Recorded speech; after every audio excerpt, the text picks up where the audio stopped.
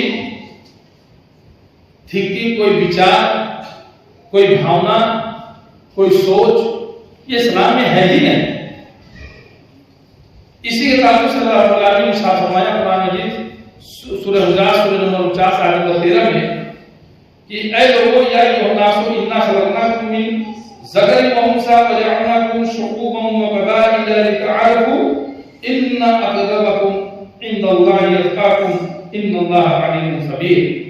اے لوگوں ہم نے تم سب کو ایک ہی مرد و عورت سے پیدا کیا ہے. ایک ہی مرد اور عورت کون؟ آدم علیہ السلام اور اما ہوا. تمام انسانیت کی جو اتپتی ہوئی ہے، جو پیدائش ہوئی ہے، جو شروعات ہوئی ہے وہ آدم اور حوا سے ہوئی ہے. اور اس لیے کہ تم آپس میں ایک دوسرے کو پہچانو کنبے قبیلے بنا دیے. یعنی تم آپس میں ایک دوسرے کو پہچانو، اس کے لیے ہم نے تمہارے اندر کنبے قبیلے بنائے ہیں، تمہاری قومیں، تمہاری برادریاں بنائی ہیں. یعنی کہ اللہ رب العالمین نے قرآن مجید میں یہ بتا دیا کہ قبیلے برادریاں ہم نے بنائی ہیں. یہ ہم نے جو تمہیں فکر دیا، یہ سوچ دیا اس لیے کہ ایک دوسرے کو پہچانو. مثال کے طور پر ایک محلہ، ایک محلے میں اگر ایک عبداللہ ہے، کوئی آگے پوچھے ہوئے عبداللہ صاحب کہاں رہتے ہیں، وہ چل جائیے فلاں جگہ ہے. لیکن پھر کسی کے یہاں بیٹا پیدا ہوا، اس نے بھی اپنے بیٹے کا نام عبداللہ رکھا. وہ کوئی نام رجسٹر تو ہو نہیں گیا کہ کوئی دوسرا رکھ نہیں سکتا، کیونکہ اسلام میں سب سے بہترین نام عبداللہ عبدالرحمن ہے. پھر اگر کسی تیسرے کے گھر میں پیدا اس نے عبداللہ رکھ لیا. اس طرح 4 5 آدمی 6 آدمی عبداللہ نام کے اگر ہو گئے، اب اگر کوئی پوچھنے آئے جاننے کا عبداللہ کہاں رہتے ہیں تو ظاہر سے سوال ہوگا نا، وہ پوچھیں گے کون عبداللہ، پہچان کیسے ہوگی کہ آپ کس عبداللہ کی بات کرتے ہیں، کس عبداللہ کو چاہتے ہیں. تو یہ ہے کہ بیٹھی کہ فلاں ان کی ولدیت یہ ہے، یا فلاں عبداللہ صاحب کے وہ جو ہے پیشے سے جو ہے کیا کرتے ہیں، وہ کام کر رہے ہیں، گوشت کا کام کرتے ہیں. اچھا قریشی ہیں، اچھا قریش عبداللہ قریشی صاحب چلے جائیے وہاں رہتے ہیں. عبداللہ کو اچھا وہ سلائی کا کام کرتے ہیں، درجی کا، وہ عبداللہ ادریسی صاحب وہ چلے جائیے وہاں رہتے ہیں. ایک پہچان کے لیے، ایک تعارف کے لیے بس اللہ رب العالمین نے کہا کہ پہچان ہو جائے، تعارف ہو کہ فلاں صاحب ہیں، یہ ہے. اور آگے اللہ رب العالمین نے فرمایا اللہ کے نزدیک تم سب میں باعزت وہ ہے جو سب سے زیادہ ڈرنے والا ہے. یقین مانو کہ اللہ دانا اور باخبر ہے. یعنی اللہ رب العالمین کے یہاں برتری کا معیار جو ہے، اونچائی یا نیچائی یا اس کا، یا اللہ کی نظروں میں کہ کون سپریہ ہے، کون بہتر ہے، اس کا معیار جو ہے وہ خاندان، قبیلہ اور نسب نہیں ہے کہ جو کسی انسان کے اختیار میں وہ ہے بھی نہیں. کیا کسی کے بس میں ہے چاہے وہ جہاں چاہے پیدا ہو جاتا؟ اگر کوئی قریشی برادری میں پیدا ہوا تو کیا اس کو وہ اپنے سے پیدا ہوا؟ کوئی اگر پٹھان برادری میں پیدا ہوا تو اس میں اس کی کیا فوقیت ہے؟ کوئی سید برادری میں پیدا ہوا تو اس میں اس کی کون سی بڑائی ہے؟ اس نے کون سا تیر مار دیا؟ اللہ نے اس کو پیدا کر دیا. اب اگر کوئی انصاری برادری میں پیدا ہو گیا، کوئی گریسی میں پیدا ہو گیا، کوئی منصوری میں پیدا ہو گیا، گھرانے میں، قبیلے تو اس میں اس کی کون سی کیا اس کی کمیاں ہے یا پھر وہ بڑائی ہے، چھٹائی ہے؟ کچھ نہیں، اس کے بس میں ہی نہیں ہے. بلکہ یہ معیار تقویٰ ہے جس کا اختیار کرنا انسان کے ارادہ اختیار میں ہے. یہی آیت جو ہے یہ جو ہے دلیل ہوتی ہے، علماء کی دلیل ہے جو نکاح میں کفایت نسب کو ضروری نہیں سمجھتے اور صرف دین کی بنیاد پر نکاح کو پسند کرتے ہیں. یعنی کہ جو شادی بیاہ میں بھی جو لوگ یہ سب دیکھتے ہیں کہ ہم قریشی ہیں تو قریشی میں کریں گے، ہم سید ہیں تو سید میں کریں، پٹھان ہیں تو پٹھان میں کریں، شادی بیاہ نکاح رشتے وغیرہ، اور کہتے ہیں جوڑ کا نکاح ہوتا ہے، یہ میل کا نکاح ہے. اور اگر کہیں اوپر نیچے ہو جائے کہیں یہ بے میل نکاح ہے. جی ہاں، اچھے علماء کرام کی کتابوں میں آپ دیکھیے، اگر میں نام لینا چاہوں تو میں کھول کے بتا سکتا ہوں. آپ اٹھائیے بہشتی زیور اشرف علی تھانوی صاحب کی کتاب اور دیکھیے اس میں بھی میل بے میل کے نکاح کا انہوں نے کیسے کیسے ذکر کیا. ان کے ماننے والے، ان کے فالوورز بھی اس کو فالو کرتے ہیں، کہتے ہیں ہاں دیکھیے یہ ہمارے انہوں نے لکھا. آپ دیکھنا، آپ دیکھیں فتاوی رسمیہ جس میں ان کے فتاوی اکٹھے کیے گئے تھے. اس کے اندر دیکھیں کہ کس طرح سے انہوں نے بیل میں مل کے جو ہے شیخ صابری کا تعلق سے کہا اور کہا کہ یہ چولاہے ہے، موچی ہے، نائی ہے، ملیاں ہے، یہ سب نیچ اور ذلیل ہیں. یہ کتنے ہی بڑے عالم بھی ہو جائیں، علماء ہو جائیں، تو شریفوں کو کفو نہیں ہو سکتے. شریف شمران ان کا آپ یعنی سید ہے پٹھان، یہ شریف لوگ ہیں، شریف النفس لوگ ہیں، یہ عزت دار لوگ ہیں، اونچے لوگ ہیں، یہ شریف لوگ ہیں. اور اگر جلاہے ہیں، موچی ہیں، جلاہے، موچی، نائی، ملیحاں، یہ سب جاتی ہیں تو یہ نیچی قوم ہے، ذلیل لوگ ہیں. استغفر اللہ. ایسا لکھنے والوں نے لکھا. جناب احمد رضا خان صاحب کی کتاب میں فتح رضویہ میں دیکھ لیجیے، المحفوظ میں دیکھ لیجیے، ملفوظات میں دیکھ لیجیے، حوالے میرے جیب میں انشاءاللہ. تو اب جان لیں اللہ رب العالمین قرآن مجید میں کہہ رہا ہے ہم نے تمہاری برادریاں بنائی اس لیے کہ ایک دوسرے کو پہچانو. لیکن اگر ہمارے آپ کے معاشرے میں رہنے والے یا جو گزر چکے علماء کرام اگر اپنی کتابوں میں اس طرح سے لکھے کہ فلاں جو اونچی قوم ہے، فلاں جو نیچی قوم ہے، ان کی شادی ان سے نہیں ہو سکتی، ان کی شادی ان سے نہیں ہو سکتی، اٹھا لیجیے حدیث کا نبی محمد رسول اللہ صلی اللہ علیہ وسلم کے.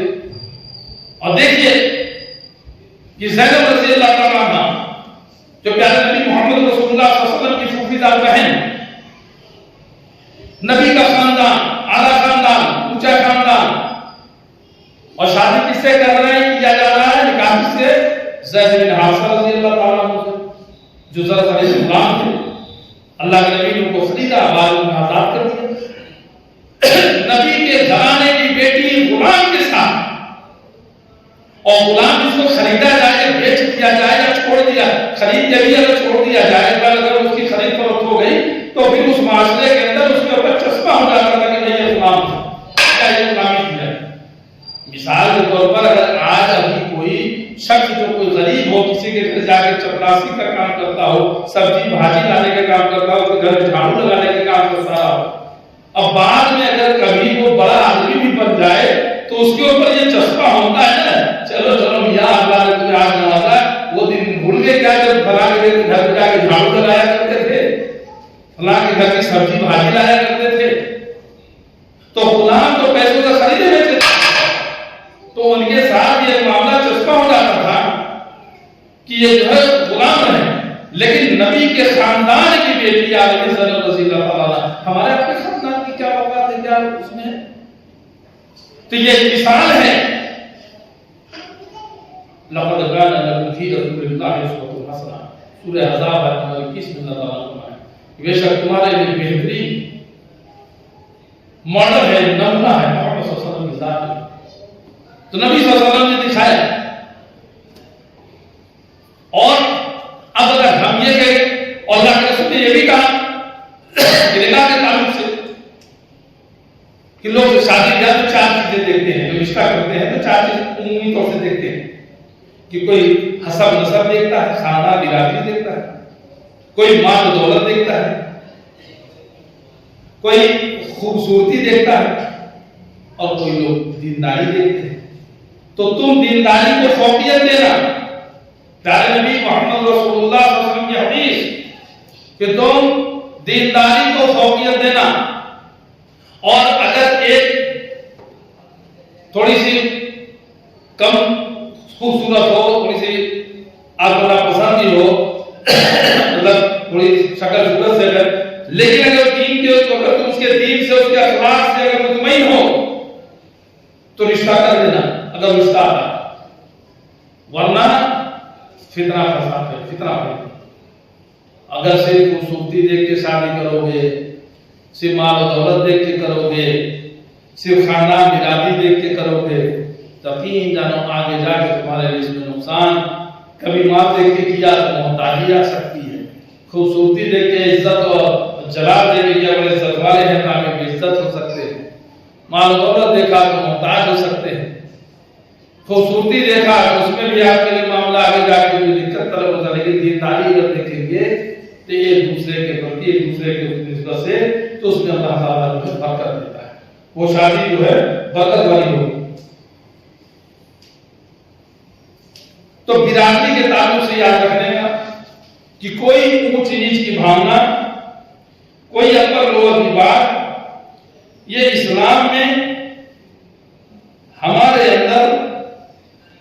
ہے ہی نہیں. اور اسی قرآن مجید کے اسی سورہ حجرات میں آیت نمبر 16 میں اللہ تعالیٰ ارشاد فرما رہے ہیں کہ نبی کہہ دیجئے کہ کیا تم اللہ تعالیٰ کو اپنی دینداری سے آگاہ کر رہے ہو؟ قل اَتُعَلِّمُونَ اللَّهَ بِدِينِكُمْ وَاللَّهُ يَعْلَمُ مَا فِي السَّمَاوَاتِ وَمَا فِي الْأَرْضِ وَاللَّهُ بِكُلِّ شَيْءٍ عَلِيمٌ. اللہ ہر چیز سے جو آسمانوں میں اور زمین میں ہے بخوبی آگاہ ہے اور اللہ ہر چیز کا جاننے والا ہے. یعنی کہ تمہارے دلوں میں کیا کیفیت ہے؟ تم کہتے پھرو کہ نہیں ہم لوگ بھی دیندار ہیں بھائی، نہیں ہم تھوڑی کہتے ہیں کہ نہیں اونچ نیچ کیا، لیکن تھوڑا سا جو ہے اچھا نہیں لگتا. تھوڑا سا یہ ہے کہ اگر ہم برابر کے ہوں گے، اگر ایک لیول کے ہوں گے تو تھوڑا سا ٹھیک رہے گا. اور اگر اونچے گھرانے میں لڑکی رہی ہوگی تو اگر تھوڑا سا اپنے سے نیچے گھرانے میں جائے گی تو اس کا ایڈجسٹمنٹ کیسے ہوگا؟ ہم یہ نہیں کہتے کوئی اونچ نیچ کی بات ہے، لیکن اگر مگر چونکہ کنتو پرنتو یہ کر اور دینداری کا لیبل بھی لگائے ہوئے.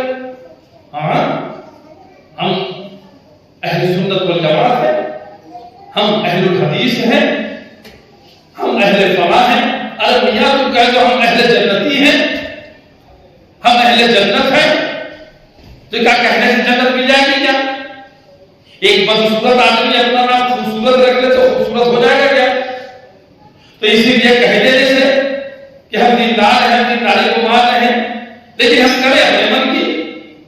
اللہ سبحانہ وتعالیٰ کہہ رہا ہے کہ کہہ دیجیے کہ تم اللہ تعالیٰ کو اپنی دینداری سے آگاہ کر رہے ہو، اللہ کو دھوکہ دینا چاہتے ہو، اپنی دینداری کا جو فوقیت و اہمیت اللہ تعالیٰ کی بڑائی اللہ تعالیٰ کو تم کیا کر کے دکھانا چاہتے ہو، کیا کر کے دکھانا چاہتے ہو؟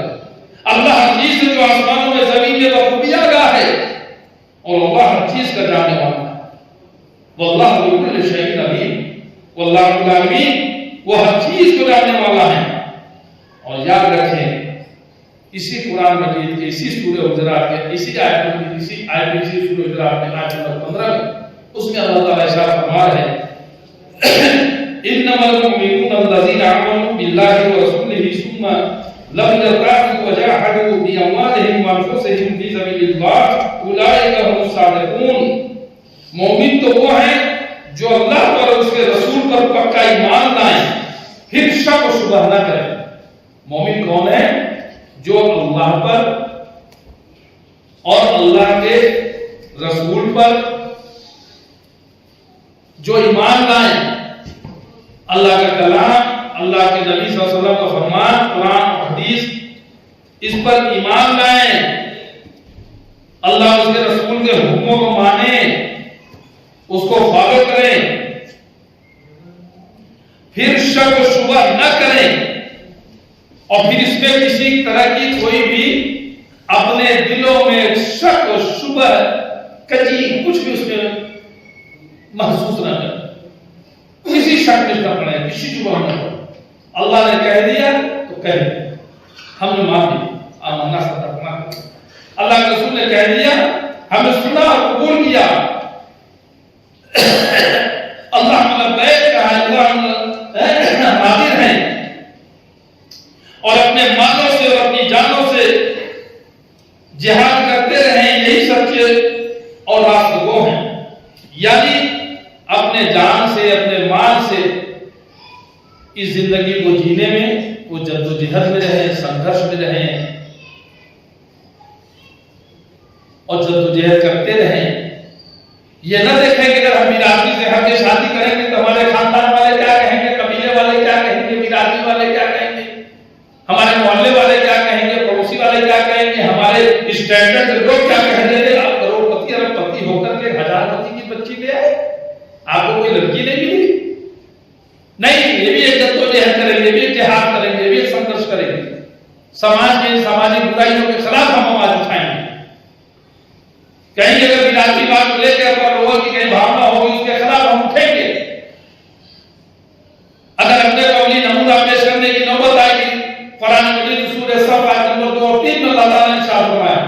جو باتیں کیوں کرتے ہو جو خود عمل نہیں کرتے؟ اللہ کے نزدیک یہ ناپسند فعل ہے۔